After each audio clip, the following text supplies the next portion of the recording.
We're talking about the Fightins, baby. The Fightins. What's going on, everybody? Welcome back to another episode of the BSP Podcast.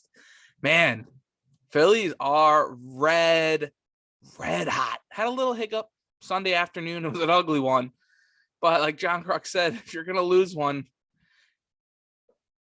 get the clunker out of the way. And that's what they did. They're bounced back, winners of 10 out of their last 11.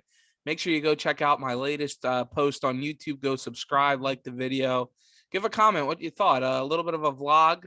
Went down to the game the last Friday night against the Diamondbacks. Got a nice 7-5 win. Like I said in the video, nothing's ever easy for the Phillies, but they gave up a couple runs there to make it interesting. But Rhys Hoskins with 2 big dingers. Hopefully he gets going and he gives them the lead that night. Man, the team is just absolutely turned it around. Aaron Nola tonight on fire.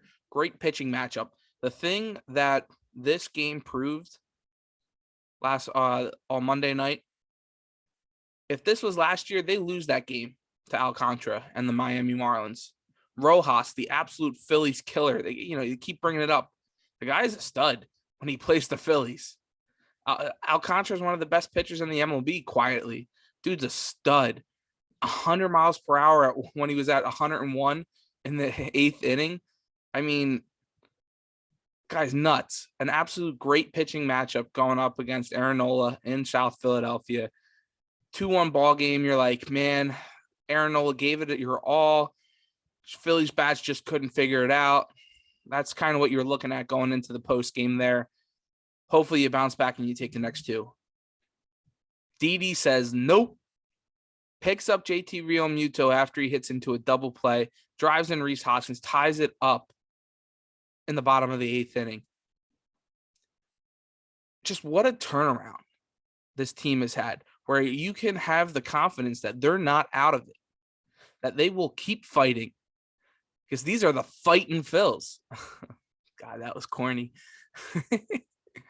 But they will keep fighting, and that's what you want. That's what Philadelphia wants. These 1-run, these 3-run, 4-run games where you think that they're just going to just roll over and die. The past 11 games, 10 games, this team doesn't quit. It's not quitting. It has a different attitude. They know they can win it. You hear it when they talk in their post-game interviews. They know that they have the talent. They have the capability to win these ball games. And you're seeing it finally. Wasn't all Joe Girardi's fault. No, not at all. But this team needed a wake-up call, an attitude check. They got it. And, man, they are red hot. Red hot. Want to thank everybody for tuning in. Another episode here. Make sure you subscribe on Apple, Spotify, wherever you get your podcasts. Check out the YouTube page. Like I said, it was a lot of fun this past weekend going down to the game. I went to a Yankees game too on Sunday. That's why I didn't really get to watch too much of the game, the Phillies game. I brought my magic, like I said, to the Bronx. I mean, I don't want to, I'm, mostly a Philly sports podcast here, but man, that Yankees team, ridiculous. I felt bad for the Cubs. I felt bad for the Chicago Cubs. I went to that game that was 18-4, something like that. It was nuts. One thing I want to say was the difference going to that Phillies game Friday night and going to that Yankees game Saturday afternoon. Huge difference. The Phillies packed house. Yankees, it was a lot of empty seats. It was a little overcast. You might have thought there was some rain, but this team's 25 games over 500. They should be selling out every game. That's embarrassing. If the Phillies were like that, you saw what it was like back from 2006 till 2011. Sold out the whole time. It was a little embarrassing. That Phillies game Friday night, it was bumping. Everybody was there having a good time. You were there to watch baseball. It was good to have that feeling again. Who says that nowadays? It's fun to watch baseball. Not a lot. Baseball has been struggling for the past couple of years now. getting that audience. It's fun when you're winning, for sure. But having that attitude, the summer vibes, the people hanging out a little bit beforehand, getting a little turn, have some fun. And you go into the stadium, you're high-fiving. Everybody is just there and on the same exact page where you feel it. You feel it in the ballpark. Things have kind of changed. They've turned. And it's what I was asking for a couple weeks ago when they finally made that move and got rid of Joe. I was very hesitant. I was very frustrated. I knew something had to change. Damn it, I was right. Something changed for the way better. And now this team is red hot. I said get 7 back by the end of the month. You're already 8. Screw it. Go for the division at this point. Get 2, 1 back of the Mets. The Mets stink. They absolutely stink. They have a tough schedule. They got the Astros a couple times, got the Braves. Take advantage now. And then this next July and August, it's going to be a lot of fun. And even September. That's where it's most important. Get into that September and October now. That's where the eyes are. That's where all the excitement is with this Phillies team. And they can do it. It's funny how the game of baseball goes. You're not going to win them all. Like you saw, you're one of the hottest teams in baseball. You lose 13-1. That'll happen. But the biggest thing is to make sure it doesn't happen night in and night out. And that's what this team was doing the first month and a half of the season. They weren't taking 2 out of 1. They would lose these series to the Marlins. They would lose those 2-1 games to bad baseball teams like the Texas Rangers. You can't have that. Your schedule is opening up here. You play the Marlins, you play the Nationals, you play the Rangers. Padres are a good team, but you've been able to handle your business a little bit this year against them. Take advantage now because you lost a lot of ground at the beginning of the year. You got to make up for it. I think they can do it. You still have guys on this team that aren't clicking, which is the most exciting part about it. Seranthony Dominguez, clicking. That dude is absolutely electric. I could go on and on about him. I mean, the way this pitches, the fastball either cuts in at 98 or it dives down at 98. Good luck trying to touch that bad boy. He is finally healthy, and we could talk about whether he should be the closer or not. We're not going to get into that right now. But other people that are clicking, Bryce Harper's clicking. He's been clicking for most of the year. Rhys Hoskins is finally starting to get it going. With the big RBI single, I guess it was called, last night. Couple home runs when I was there on Friday night. Starting to pick it up. Schwarber's had an awesome month of June. Might be the best June baseball player of all time. Didi Gregorius has been the unsung hero since coming back.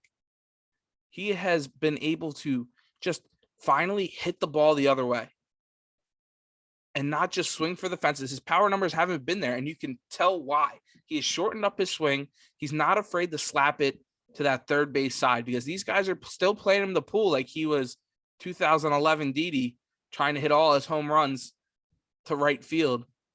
He's shortening it up. He's hitting the ball where it's pitched, and he's getting on base. He's batting over 300, scored a bunch of runs. Guys made a difference. With him coming back, being healthy, being humble, and not trying to hit the long ball because you got other guys in this lineup that can do it. And that's the biggest key where you see guys like Matt Vierling coming in. He doesn't have to hit the long ball. Bryson Stott does it. Mickey Moniak.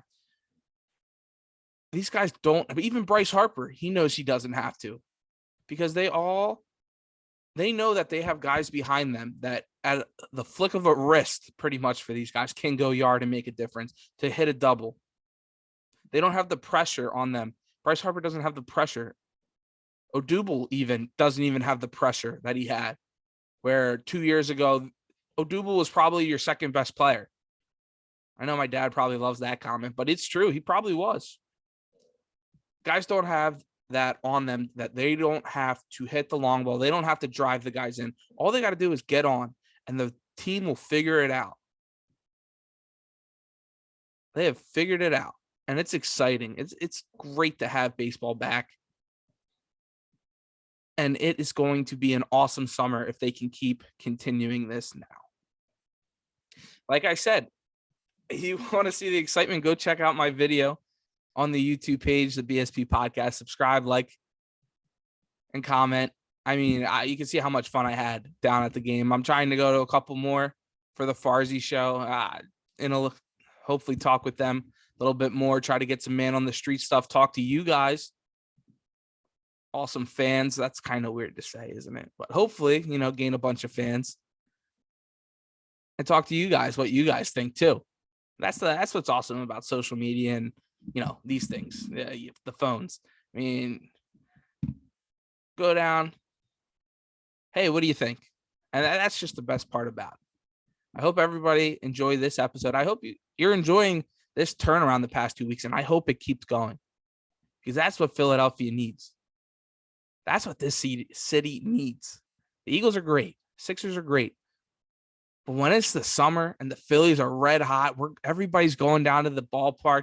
This stadium is beautiful. It's wide open. That's another thing. You go to Yankee Stadium, it's tunnels. It's all tunneled up, and then you walk out, and then you see the field. Gorgeous. Gorgeous stadium once you're in the seats and stuff. But when you're walking around Citizens Bank Ballpark, it is absolutely gorgeous. Everywhere. You can always see the field. You're not trapped. You got the big open. You got the stuff out in Ashburn Alley. It's open the whole game. The Yankees, they have the Monument Park, but it's only open before the game. And that's if it wasn't raining. We didn't get to go because it was raining. Like, the ballpark itself is just so open and fun and so many cool different things. Now you got the kids park, the little wiffle ball. I remember when you had even beforehand with the gun, you're shooting the hot dogs up at the Fanatic. You have the rock climbing wall now. You used to have the speed pitch where Chicky and Pete's was. It's just fun to be there. It's the place to be for the summer. And hopefully it continues to be that way and the Phillies stay red hot. I want to thank everybody for listening to this another episode, the BSP Podcast. Go follow me on Instagram and Twitter at Brendan Petrilli, at the BSP Podcast on TikTok too. I had a funny little TikTok, me and girlfriend Sierra, getting her with a little peanut trick. Make sure you go like, comment, and subscribe. Shout out to the 215. Go Birds. Philadelphia, baby. We're talking about the Fightins. The Fightins.